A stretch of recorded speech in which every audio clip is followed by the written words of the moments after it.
Hey guys, welcome back to the woods of Idaho. Actually, today we are not in the woods.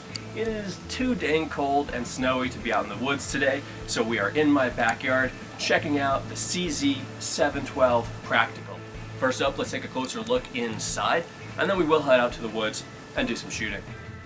When you receive your 712 Practical, it will come in this navy blue CZUSA cardboard box, covered in more cardboard, and wrapped, believe it or not, in some beautiful burgundy velour. Now if you're thinking, that doesn't look like a shotgun, that sort of looks like a shotgun kit, you're basically right. The stock is the big part up top. Cheek pieces there. On the bottom you've got your barrel, magazine tube extension, magazine spring. It's all separate.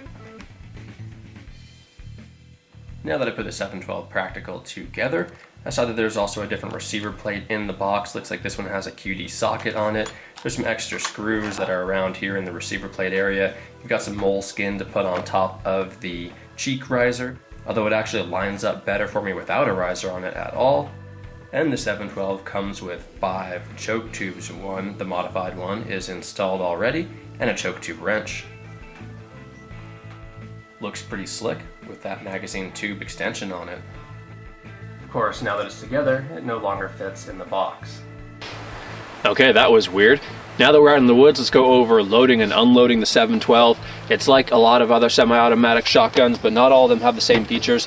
First thing, bolt is forward, and what we're going to do is just load it up normally through the loading gate like you would basically any shotgun. This thing does load nicely and smoothly.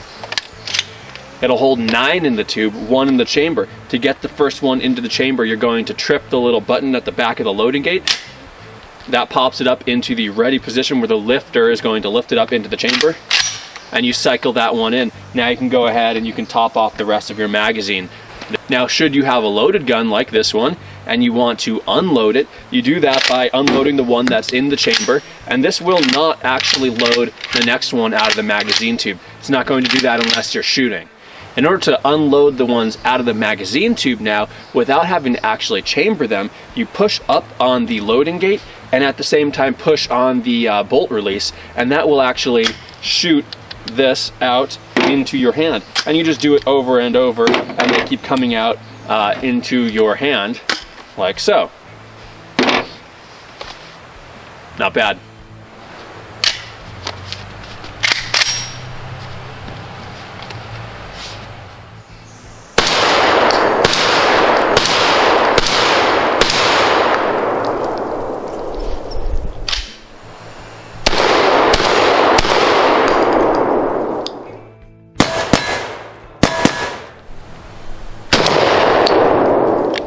See if we can't get a couple of 1-ounce slugs on that target down there.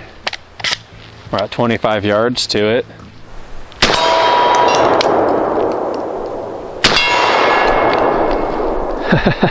Nice.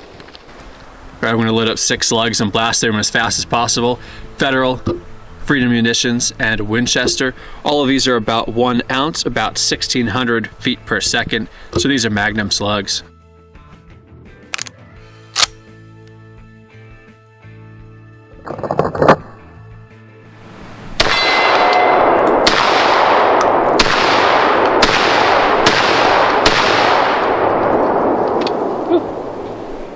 It's got some kick, yeah, but not as bad as I expected, actually.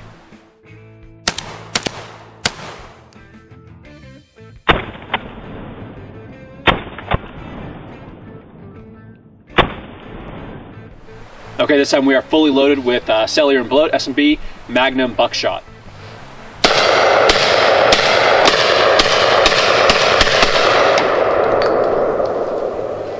Woo!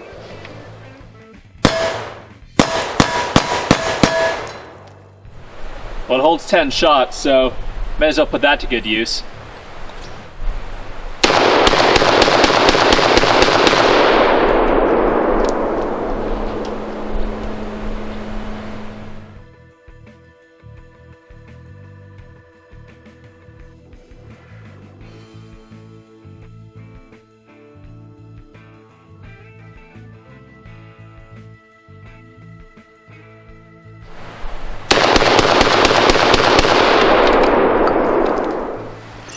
'74 Magnum buck.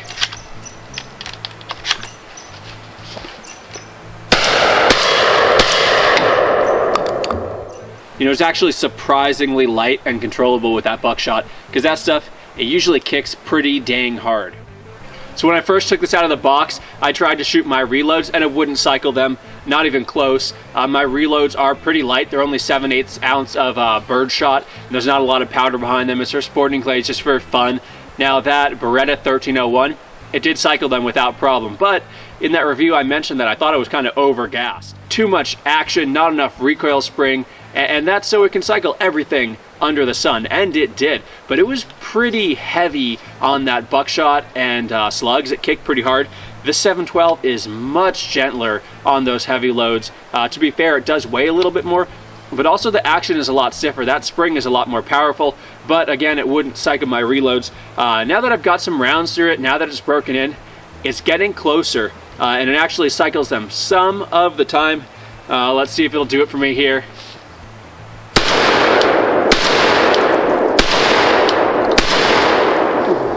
Not bad.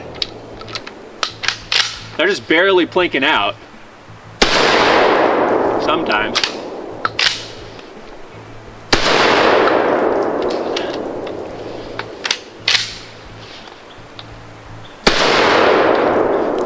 So, not 100% as you can see, but I'm impressed that it actually cycles it. I wouldn't expect most semi-automatic shotguns to cycle these. I think with some more break-in with a little lube, I could actually get it to run these reliably. And of course, these loads are just for fun, so I'm not really concerned about 100%. With factory birdshot loads, just federal target stuff, cycled at 100%. I already put 50 through that, no problem. All the buckshot, all the slugs, everything is cycling beautifully. 3 rounds of Remington high-speed steel loaded up. It's 1 1/8 ounce at 1,550 feet per second.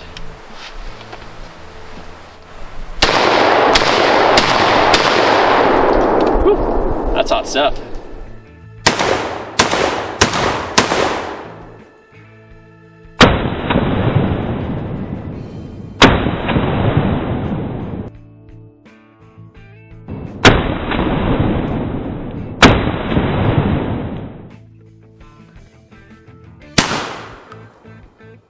Nice.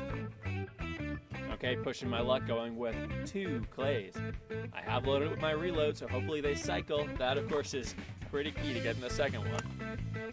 That of my throw and my aim.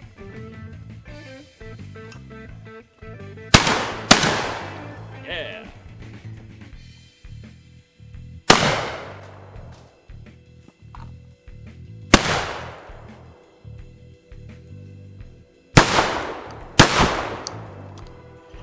Alright, thanks for joining me to check out the CZ712 practical shotgun. This is definitely a good entry shotgun to get into 3-gun or for other uses. That extended magazine tube is awesome. It shoots very softly.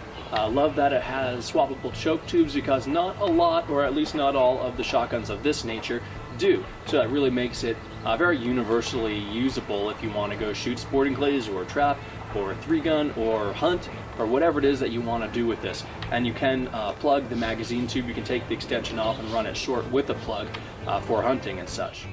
Additionally, this front sight post is very easily swappable, so if you wanted to put a true glow dot or a fiber optic or whatever it was for your preference and for your use, like home defense, you can swap that out pretty quickly and easily. Additionally, this stock can be swapped out. I don't really personally like a pistol grip on a shotgun. I find it a little bit awkward in most cases, although it is fun. You can swap this out for other stocks that CZ has available. Additionally, because this is your standard M4 carbine buttstock on the standard carbine style buffer tube, you could swap this part out for any M4, any AR-15 buttstock on the market. So that's awesome. Do have a few complaints or gripes on it. It's very heavy. I mean, it's a gigantic shotgun. Of course, because it's heavy and because of how the springs are tuned, it shoots very, very softly, which is a huge plus. It didn't quite cycle my super light reloads as you saw, but I wouldn't really expect it to. And the benefit of that, of course, is that it shoots heavy loads like buckshot very softly, and it shoots factory birdshot really, really softly.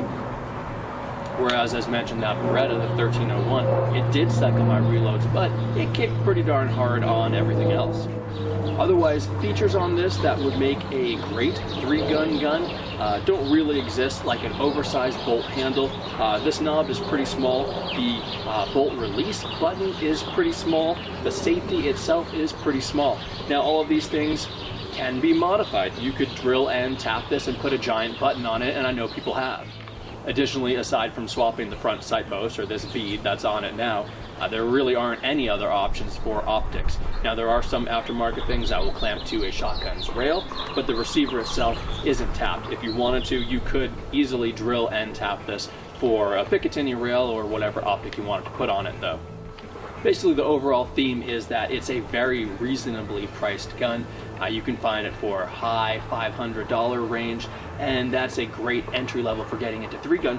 The things that I mentioned that are kind of small gripes, you can always change those and modify them as you grow with the sport. Now, I should say that despite being an entry-level gun, there are a lot of high-end guns where the loading gate here actually have to be kind of welded and sculpted so it doesn't cut your thumb. This thing is great. You can get shells in there nice and fast, and the lifter, it will not bite you. You know, overall, it's reliable, it's fun to shoot. I did enjoy it. I would personally change this pistol grip out because I like a standard stock on a shotgun, but plenty of people like pistol grips, and this may be a really cool option, and it's at least a great starting point. So right now, I'm going to wrap it up. As always, thank you very much for joining me. Check out the link in the video description below to the full write-up on thetruthAboutGuns.com T-Tag for more information and photographs. Like and subscribe if you would. Hope to see you guys next time.